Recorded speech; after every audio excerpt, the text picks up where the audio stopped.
Wala pa rin kliyente. Paano ba to? Eden, Marimar, patingin ako ng sales report. Andito po yung akin.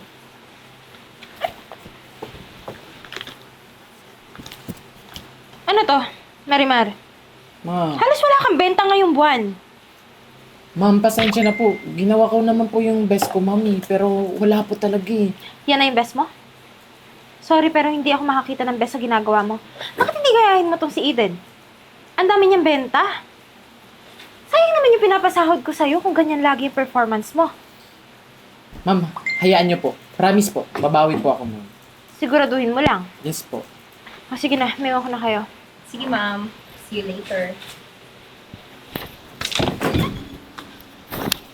Bleh. Alam mo, baklang mukhang tikbalang. Hindi mo na kailangang umasang makabenta eh. Kasi yung strategy mo, napakabulok. Parang ikaw. Bulok, tingnan. Tingnan mo, ang itim-itim mo. Hoy, tumahimik ka. Hindi naman kita ka nausap, no? Tsaka isa pa, kapal naman ang mukha mong pagsalitaan ako na pangit. Tingnan mo nga yung itsura mo. Ang lapad-lapad ng mukha mo. At least, maraming benta. Kasi marami akong client. Di katulad mo. Ewan ko ba? Siguro ayaw lang talaga sa'yo ng mga client kasi pag nakita nila na ikaw yung nag-aasikaso, nagugulat. Alam mo, wala pa nga Halloween, sobra ng takot ng tao sa'yo. Aba, aba, aba! Nagsalita ang maganda. Feeling maganda. Hoy, hindi ako feeling. Sadyang maganda ako. Kasi ikaw, pangit. Ang dami-dami mong sinasabi. Mas madami kasi sinasabi. Eh, di ba? Inaagaw mo lang naman sa akin yung mga kliyente ko. Siguro may ginawa kang ritual, no? Siguro nagre-ritual ka gabi-gabi. Hoy, at least, meron akong benta. Di katulad mo. Kahit mukha mo, hindi mabenta sa baklaran eh. Alam mo, nakakasiguro talaga ako. May kakaiba talaga sa'yo eh. May ginagawa ka sa mga kliyente. Kung bakit sila lagi pinipili sa'yo. Well, kung sinasabi mo may kakaiba sa akin, kasi yung aura ko, exotic. Di katulad mo, pangit. Makapagkape na nga lang.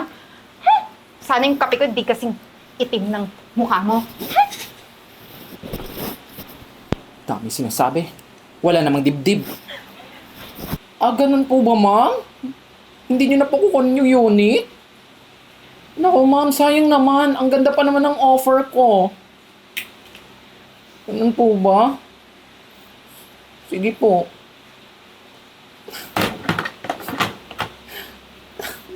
Oh my God.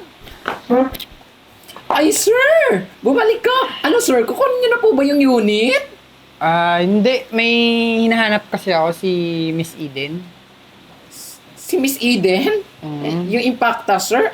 Ah, bakit, sir? Ano po ba yung kailangan nyo sa kanya? Andito naman ako. Nirecommend kasi siya ng kaibigan ko. Magaganda daw yung mga unit niya. Tapos magaling daw siya magbenta. Saka isa pa dun meron siyang ginagawa na hindi mo kayang gawin. Ah, sir. Di ba napag-usapan na naman natin yun? Di ba sa akin ka nakukuha? Baka pwede naman pag-usapan natin, sir. Parehas lang naman kami na binibenta. Pero sorry kay Miss Eden na lang siguro kasi mas gusto kong masubukan yung offer niya. Ha?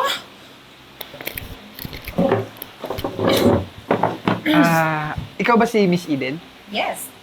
And narinig ko lahat ng pinag-usapan niyo. You hear it right na mas magaling ako kesa sa'yo, Marimar, na mukhang polgoso. At isa pa, nakita mo naman, hindi ko kinukuha ang mga kliyente mo. Pusa silang lumilipat sa akin. Alam mo, Miss Eden, nirecommend ka kasi sa akin ng isang kaibigan ko na magaling ka daw magbenta. Tapos magaganda daw yung unit mo. Baka pwede ka namang maranasan yung offer mo. Of course, sir. Para sa mga bago kong kliyente, binibigyan ko sila ng special offer. At hindi lang yan. Kapag loyal sila at kumuha pa ng ibang unit sa akin, mas madadagdagan ng offer ko sa kanila. Hoy. Siguro illegal yung special offer mo na yan, no? Hoy, huwag kang makailang bakla ka. Strategy ko to. Ikaw, palitan mo na yung bulok ng strategy. Hindi na yan umuubra dito sa kumpanya. So, pwede ka na ba yung... So, pwede ka na ba makita yung unit mo? Oh, sure, of course. Let's go, sir. Nang masilip naman natin yan. Hey.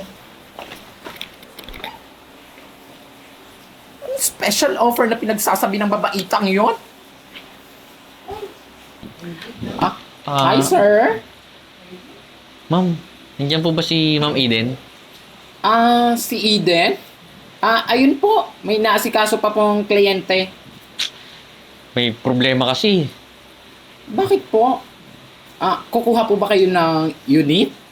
Actually, nakakuha na ako ng unit pero ipapakancel ko kasi nalaman ng asawa ko eh. Bakit naman, sir? Di ba nga, dapat mas maging masaya yung asawa mo kasi may nabili ka ng bagong unit? Nagalit kasi yung misis ko kasi kumuha ka ng unit ng hindi niya alam tsaka nalaman kasi niya na may special offer dito eh. Alam mo na yun, yung ginagawa ng babae sa lalaki? Oh my God! Ibig sabihin, nakikipagtalik si Eden sa mga kliyente ko dito? Sa mga kliyente namin? Hayop siya? Kaya pala ang dami-dami niyang kliyente nakukuha? Kasi may kababalagan siyang ginagawa. Kaya nga pumunta ako dito para ipakancel sana kasi kung di ko ika-cancel, kakasundo niya tong company niyo. Kasi may kababalagan daw nang nangyayari dito eh.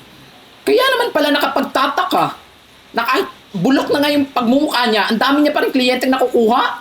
Kasi may special offer siyang ginagawa. Ano yung babaeng yon? Naisahan pa ako? Ano, nagustuhan mo ba? Hindi ka lang magaling. Maganda pa yung unit mo. Sabi ko naman sa'yo eh, maganda yung offer ko. Tinitingin-tingin mo. Tusok ng mata mo. Enzo, O, parang Jeboy. Sir! Dati ko tong client. Parang Jeboy, alam ko na bakit ka nandito. Kukuha ka ng bagong unit na. Pare, alam mo, totoo nga yung mga sinasabi mo sa akin na magaling tong agent na to. Pare, hindi lang pala sa agent magaling to. Marami ning talent.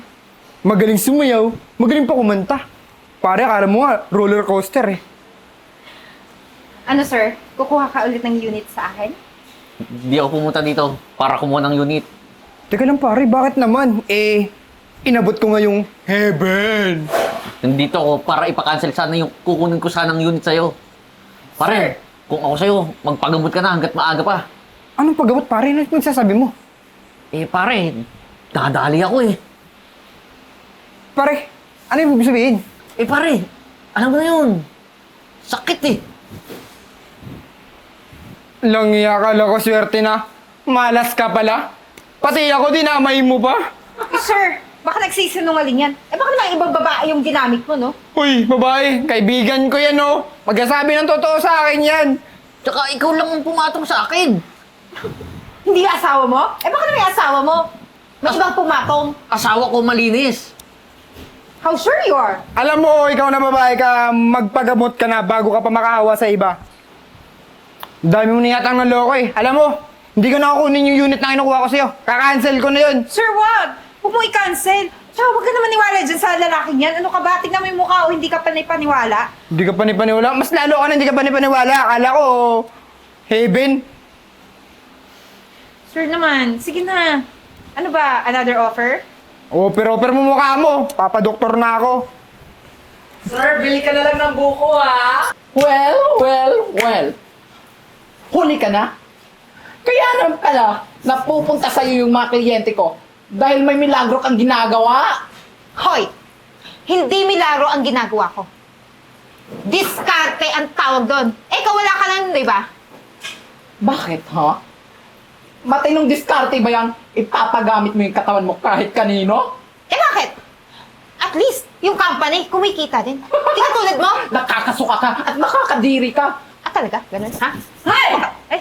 Ma'am, ano ginagawa nyo? Nag-aaway kayo sa harap ng client? Kasi yan, mami. Sinisiraan ako sa client. Ayan, ayaw nang bumili, pinakancel sa akin.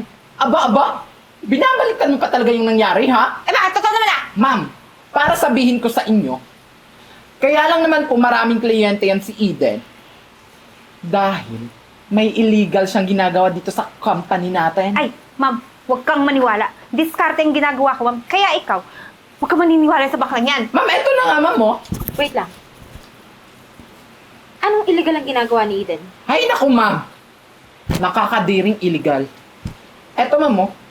Yung asawa ng kliyente natin, nagsumbong dito, nag-report.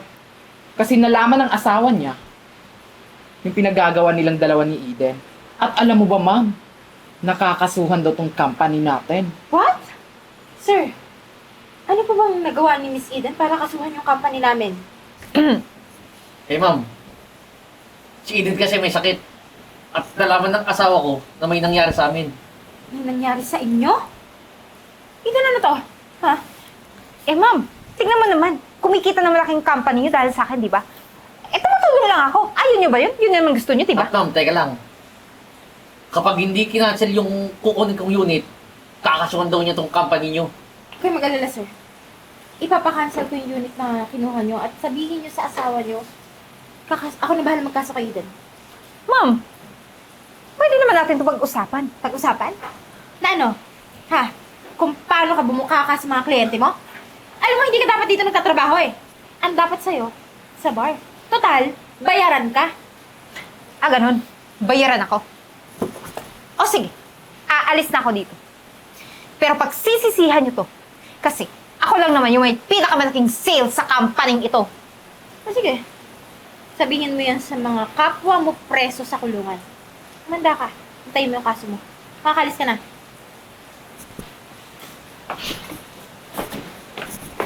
Deserve. Ma'am, maraming salamat po Alis na rin po ako Thank you po. Sir, inom na lang po kayo ng Boko Juice. Thank you. Ay, ma'am. Huwag po kayong mag-alala, ma'am. Huwag mo nang isipin yun si Eden na malandi na may patak. Kasi, ma'am, I'm pretty sure na magiging maayos po yung company natin. Kasi, actually, ma'am, may nakausap po akong 3 kliyente ngayon eh. Tapos, hindi lang sila kukuha ng tig-iisang unit.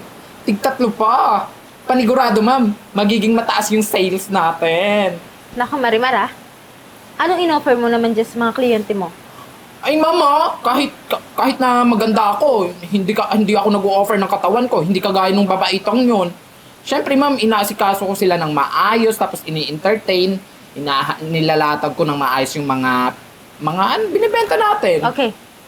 Sige, yan ito. Just make sure na hindi na mauulit to at wag mong gagayahin yung ginawa ni Eden. Moms, don't worry. I don't. Sige na. Thank you. Thank you, ma'am.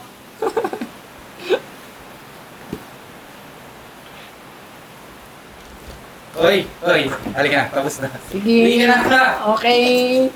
Done. Thank you.